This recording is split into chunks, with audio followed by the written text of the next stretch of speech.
सुप्रभात प्यारे बच्चों। कक्षा 10th का एसएसटी का इकोनॉमिक्स पोर्शन का हमारा लेसन चला हुआ है मुद्रा और साख। मुद्रा और साख में हमने इससे पिछले पीरियड में औपचारिक और अनौपचारिक ऋण के बारे में जाना कि औपचारिक ऋण के क्या फ़ायदे हैं, अनौपचारिक ऋण के क्या नुकसान हैं, और इसके अक्षेत्र के बारे में एक डायग्राम के माध्यम से हमने सीखा कि कितने लोग औपचारिक तरीके से ऋण लेते हैं, कितने अनौपचारिक से। इससे आगे नेक्स्ट हम बात करेंगे आज के इस टॉपिक में निर्धनों के स्वयं सहायता समूह के बारे में। पिछले खंड में हमने देखा कि निर्धन परिवार ऋण के लिए अब भी अनौपचारिक स्रोतों पर निर्भर है। ऐसा क्यों है? भारत में सभी ग्रामीण क्षेत्रों में बैंक मौजूद नहीं है। जहां कहीं मौजूद भी हैं, बैंक से कर्ज लेना औपचारिक स्रोत से कर्ज लेने की तुलना में ज़्यादा मुश्किल है। जैसा कि हमने मेगा के मामले में देखा, बैंक से कर्ज लेने के लिए ऋणाधार और विशेष कागजों की ज़रूरत पड़ती है। ऋणाधार की अनुपलब्धता का प्रमुख कारण है जिससे गरीब बैंकों से ऋण नहीं ले पाते। दूसरी ओर औपचारिक ऋणदाता जैसे साहूकार इन कर्जदारों को व्यक्तिगत स्तर पर जानते हैं और इस कारण अक्सर बिना ऋणधार के ही ऋण लेने के लिए तैयार हो जाते हैं। कर्जदार जरूरत पड़ने पर पुराना ऋण चुकाए बिना नया कर्ज लेने के लिए साहूकार के पास जा सकते हैं, लेकिन महाजन ब्याज की दरें ऊंची रखते हैं। हम देखते हैं कि साहूकार से कर्ज लेना 2%, 4%, 6% कितना उसको चुकाना मुश्किल होता है।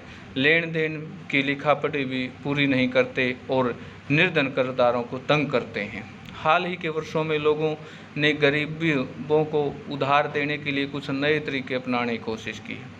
इनमें से एक विचार ग्रामीण क्षेत्रों में गरीब विशेषकर महिलाओं को छोटे छोटे स्वयं सहायता समूहों में संगठित करके उनकी बचत पूंजी को एकत्रित करने पर आधारित है। एक विशेष स्वयं सहायता समूह में एक दूसरे के पड़ोसी 15 से 20 सदस्य होते हैं जो नियमित रूप से मिलते हैं और बचत करते हैं। व्यक्ति स्वयं बचत 25 रुपये से लेकर 100 रुपये या अधिक हो सकती है। यह परिवारों की बचत करने की क्षमता पर निर्भर करता है। सदस्य अपनी ज़रूरतों को पूरा करने के लिए छोटे कर्ज समूहों से ही कर्ज ले सकता है। समूह इन कर्जों पर ब्याज लेता है, लेकिन यह साहूकार द्वारा दिए जाने वाले ब्याज से कम होता है। 1 या 2 वर्षों के बाद अगर समूह नियमित रूप से बचत करता है तो समूह बैंक के ऋण लेने के योग्य हो जाता है और कर्ज समूह के नाम पर दिया जाता है। और इनका मकसद सदस्यों के लिए स्वयं रोजगार अवसरों का सृजन करना।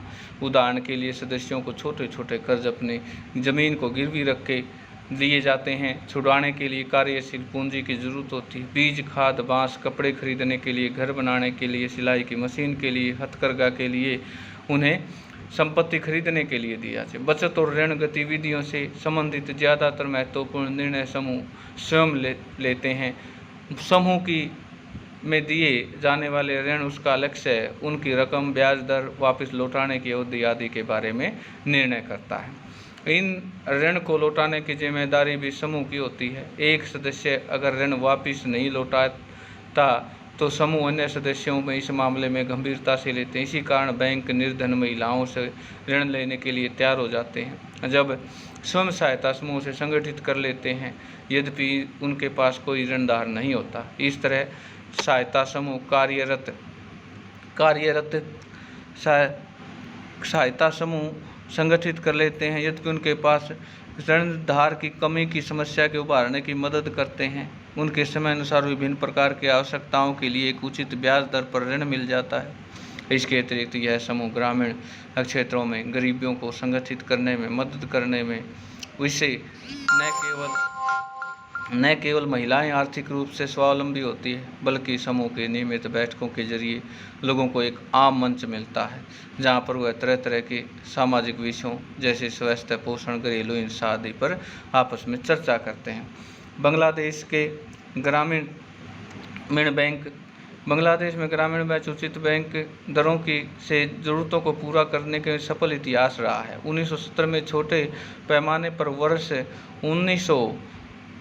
वर्ष 2018 में 9 लाख सदस्य थे। बांग्लादेश में 81,600 गाँव में फैले हुए थे। इसमें ऋण लेने वाले ज़्यादातर महिलाएं थीं, जिनका संबंध समाज के गरीब तबके से इन कर्जदारों में लिया गया। न केवल गरीब महिलाएं भरोसेमंद कर्जदार, बल्कि विभिन्न तरह की छोटी और आय वाली गतिविधियों सफलतापूर्वक शुरू करने से चला सकते हैं। अगर गरीब लोगों की यही उचित शर्तों में ऋण उपलब्ध कराया जा सकता है तो लाखों छोटे लोग अपनी लाखों छोटी छोटी गतिविधियों का विकास करने में बड़ा चमत्कार करते हैं।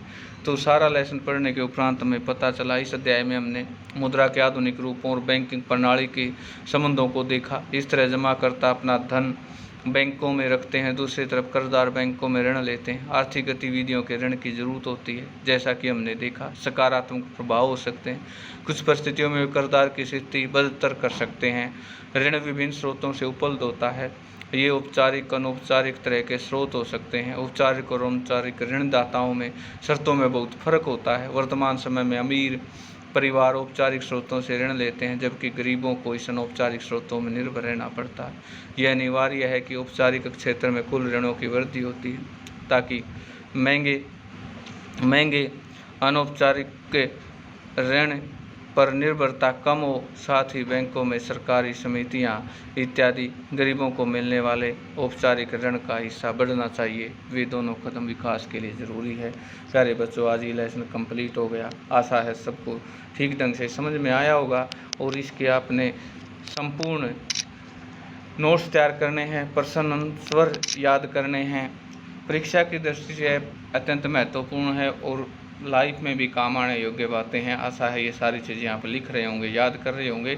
और मेरा आप लोगों से निवेदन है कि ज़्यादा से ज़्यादा बच्चे रिवीजन टेस्ट सोल्व करें, ताकि इससे क्या पता चलता है कि हमारे को रिस्पॉन्स आए कि बच्चे कितना बढ़िया कर रहे हैं। आशा है ये सब आप कर रहे होंगे।